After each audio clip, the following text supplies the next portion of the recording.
I would like to welcome our first presenter, Anthony Seth Eshun from Ghana, representing Indiana University.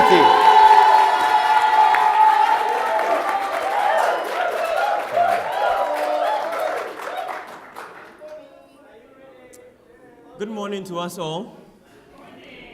I like to describe myself as a product of innovation and compassion.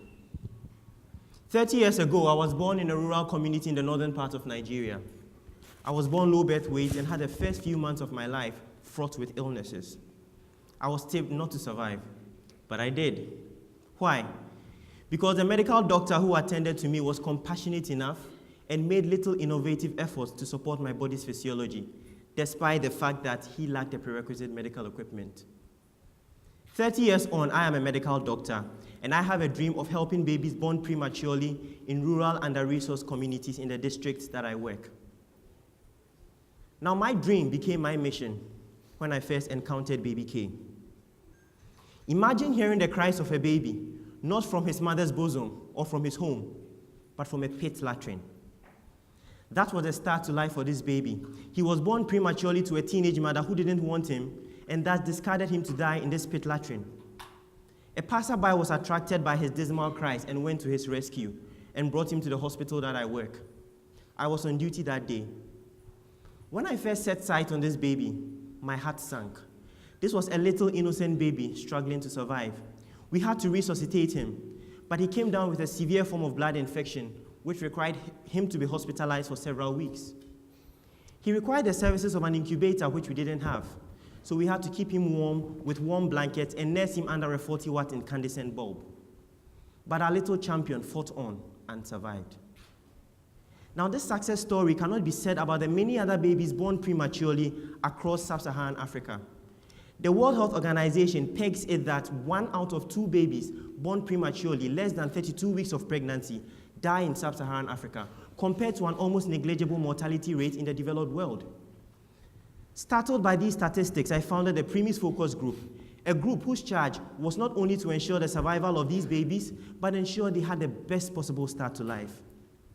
With hearts filled with compassion and through little innovative efforts like coming up with a comprehensive holistic home care plan for these babies, following them up in their homes to ensure they live within a safe space, creating awareness on prematurity and its risk factors, whilst encouraging, educating, and empowering their mothers as they navigated the tiresome care of caring for these babies, we began to achieve some success.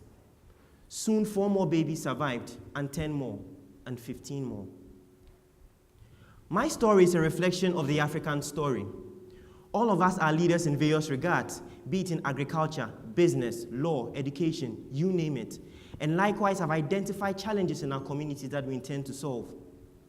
Might I suggest a solution to these problems? Innovation driven by compassion, not driven by ambition to have a name for ourselves or to be wealthy, but compassion for the needs of the African people. If we are able to approach it this way, we will be able to revolutionize agriculture and end hunger in Somalia. We will be able to strengthen our economies and come up with jobs for our youth to end the perilous migrations of Africans across the Mediterranean seas into Europe. We should be able to come together and come up with speedy counter-terrorism measures against activities perpetrated by Boko Haram and Al-Shabaab and make the African continent a peaceful place. Young innovators like William Kamkwamba was able to harness the wind and generate electricity, not because he cared about making a name for himself, but because he cared about simply powering his father's radio and giving light to his community. Richard Turere was able to invent the fancy lion lights because he cared about protecting his father's livestock. So he used these lights to ward off lions and also to protect his community from lion attacks. Africa is Africa's to develop. Foreign aid is good, but it doesn't lead to the sustainable development that we need. It is up to us to find another way to bridge that gap by being more innovative, driven by compassion. And compassion just doesn't happen.